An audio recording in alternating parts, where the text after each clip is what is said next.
ಎಲ್ರಿಗೂ ನಮಸ್ಕಾರ. ನಮ್ಮನೆ ಅಡುಗೆ ಚಾನಲ್ಗೆ ನಿಮ್ಮೆಲ್ಲರಿಗೂ ಸ್ವಾಗತ. ಫ್ರೆಂಡ್ಸ್, ಇವತ್ತಿನ ರೆಸಿಪಿದಲ್ಲಿ ಸಿಂಪಲ್ ಆಗಿ ಹಾಗೆ ಸಖತ್ ಟೇಸ್ಟಿಯಾಗಿ ಈವನ್ ಬ್ಯಾಚುಲರ್ಸ್ ಆಗಲಿ ವರ್ಕಿಂಗ್ ವುಮೆನು ತುಂಬ ಬೇಗ ಟೇಸ್ಟಿಯಾಗಿ ಮೊಟ್ಟೆ ಗೊಜ್ಜು ಹೇಗೆ ಮಾಡೋದು ಅಂತ ತೋರಿಸ್ಕೊಡ್ತಾ ಇದ್ದೀನಿ. ನನ್ನ ಚಾನಲಿನ ಸಬ್ಸ್ಕ್ರೈಬ್ ಮಾಡ್ಕೊಂಡಿಲ್ಲ ಅಂದರೆ ಪ್ಲೀಸ್ ಸಬ್ಸ್ಕ್ರೈಬ್ ಮಾಡ್ಕೊಳ್ಳಿ. ಹಾಗೆ ನನ್ನ ರೆಸಿಪಿ ಇಷ್ಟ ಆದರೆ ಒಂದು ಲೈಕ್ ಮಾಡಿ. ಈ ಕಾಂಬಿನೇಷನ್ನು ಚಪಾತಿ, ಪೂರಿ, ರೊಟ್ಟಿ ಎಲ್ಲದಕ್ಕೂ one of the best combination ಅಂತ ಹೇಳ್ಬೋದು. ಇದನ್ನು ಮಾಡೋದಕ್ಕೆ ಒಂದು ಮಿಕ್ಸಿ ಜಾರ್ ತಗೊಂಡು ಅರ್ಧ ಬಟ್ಲು ಕಾಯಿ ತುರಿ, ಅದನ್ನು ಸಹ ಮಿಕ್ಸಿ ಜಾರಿಗೆ ಹಾಕಿಬಿಟ್ಟು 8ರಿಂದ 9 ಬೆಳ್ಳುಳ್ಳಿ, 2 ಇಂಚು ಶುಂಠಿ, ಹಾಗೆ ಒಂದು ಚಿಕ್ಕ ಚಮಚದಷ್ಟು ಕರಿಮೆಣಸು, 4 ಲವಂಗ, ಸ್ವಲ್ಪ ಚಕ್ಕೆ, ಹಾಗೆ ಇಲ್ಲಿ ಒಣಮೆಣಸಿನ್ಕಾಯಿ ತೊಗೊಂಡಿದ್ದೀನಿ ಮತ್ತು 4 ಬ್ಯಾಡಗಿ ಮೆಣಸಿನ್ಕಾಯಿ, ರುಬ್ಬೋದಕ್ಕೆ ಸ್ವಲ್ಪ ಕೊತ್ತಂಬರಿ, ಕನ್ಸಿಸ್ಟೆನ್ಸಿ ತಕ್ಕನಾಗಿ ನೀರು ಹಾಕಿ ಫೈನ್ ಪೇಸ್ಟ್ ಮಾಡ್ಕೊಳ್ಳಿ. ಪೇಸ್ಟ್ ಮಾಡಿಕೊಂಡು ಪಕ್ಕಕ್ಕೆ ಎತ್ತಿಟ್ಕೊಳ್ಳಿ. ಈ ಥರ ಎತ್ತಿಟ್ಕೊಂಡಾದಮೇಲೆ ಒಂದು ಮೀಡಿಯಮ್ ಸೈಜು ಈರುಳ್ಳಿ ತಗೊಂಡು ಅದನ್ನು ಸಹ ಸಣ್ಣದಾಗಿ ಉದ್ದಕ್ಕೆ ಕಟ್ ಮಾಡ್ಕೊಳ್ಳಿ.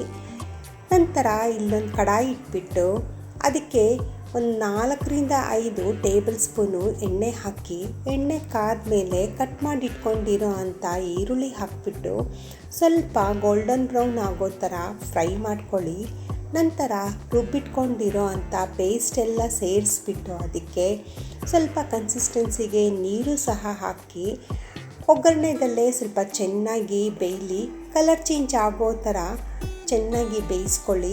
ನಂತರ ರುಚಿಗೆ ತಕ್ಕಷ್ಟು ಉಪ್ಪು, 1/4 ಟೇಬಲ್ ಸ್ಪೂನು ಅರಿಶಿನದ ಪುಡಿ ಮತ್ತು ಮಿಕ್ಸಿ ಜಾರ್ ತೊಳೆದಿರೋ ಅಂಥ ನೀರು ಸಹ ಹಾಕಿಬಿಟ್ಟು ನಿಮಗೆ ಯಾವ ಕನ್ಸಿಸ್ಟೆನ್ಸಿ ಬೇಕೋ ಆ ಕನ್ಸಿಸ್ಟೆನ್ಸಿ ತಕ್ಕನಾಗಿ ನೀರು ಹಾಕಿಬಿಟ್ಟು ತೆಳ್ಳಗೆ ಬೇಕಂದರೆ ತೆಳ್ಳಗೆ ಮಾಡ್ಕೊಳ್ಳಿ. ಯೂಶಲಾಗಿ ಈ ಥರದ್ದೆಲ್ಲ ಗೊಜ್ಜು ಸ್ವಲ್ಪ ಗಟ್ಟಿ ಇದ್ದರೆ ಒಳ್ಳೆ ಟೇಸ್ಟ್ ಕೊಡುತ್ತೆ.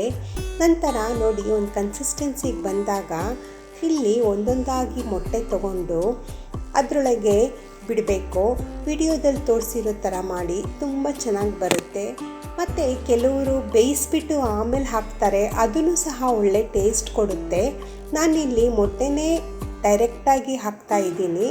ನಂತರ ಮೀಡಿಯಮ್ ಫ್ಲೇಮಲ್ಲಿ ತಟ್ಟೆ ಮುಚ್ಚಿಬಿಟ್ಟು ಒಂದು 5 ನಿಮಿಷ ಬಿಡಿ. ನಂತರ ನೀವು ಕೆಳಗೆ ತಳ ಹಿಡಿಯೋ ಚಾನ್ಸಸ್ ಜಾಸ್ತಿ ಇರುತ್ತೆ. ಸ್ವಲ್ಪ ಆವಾಗವಾಗ ಚೆಕ್ ಮಾಡ್ಕೊಳ್ಳಿ. ಒಂದು ಸೌಟಿನ ಸಹಾಯದಿಂದ ಕೆಳಗೆ ಅಂಟಿರೋ ಅಂಥ ಮೊಟ್ಟೆಗಳೆಲ್ಲ ನೀಟಾಗಿ ಬಿಡಿಸ್ಕೊಳ್ಳಿ.